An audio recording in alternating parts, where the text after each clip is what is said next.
this is the first time I received the packs. So I'm so happy and thankful.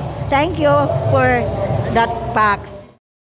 Mao kini si Ma'am Wilfreda Carba, 75 anyos, usa ka retired teacher sa lungsod sa Alcantara. Bisan og senior citizen na si Nanay Wilfreda, apan aktibo paghapon siya sa mga aktibidad sa ilang lungsod.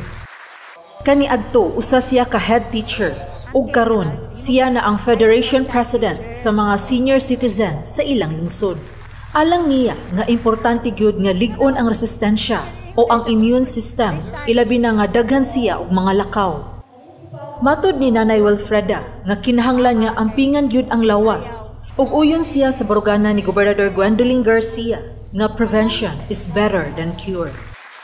Dako usab ang iyang pasalamat sa gobernador tungod sa iyang nadawat nga vitamins ug mga binhi nga lain-laing klase sa mga utanon, ilabi na sa kalamansi.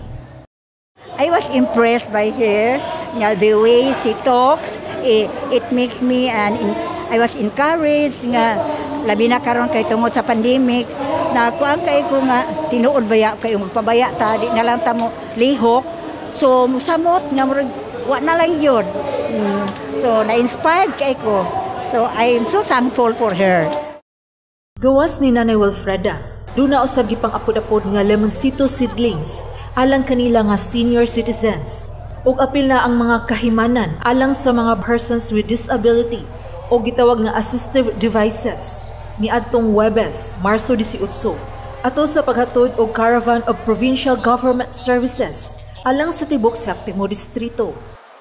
Nag-apod-apod usab ang Kapitolyo o gipausbawan nga GSIS Accident Insurance alang sa barangay volunteer workers, sama sa barangay health workers kun BHW, barangay animal health aides o BAHA, barangay nutrition scholars o BNS, ug mga barangay tanod.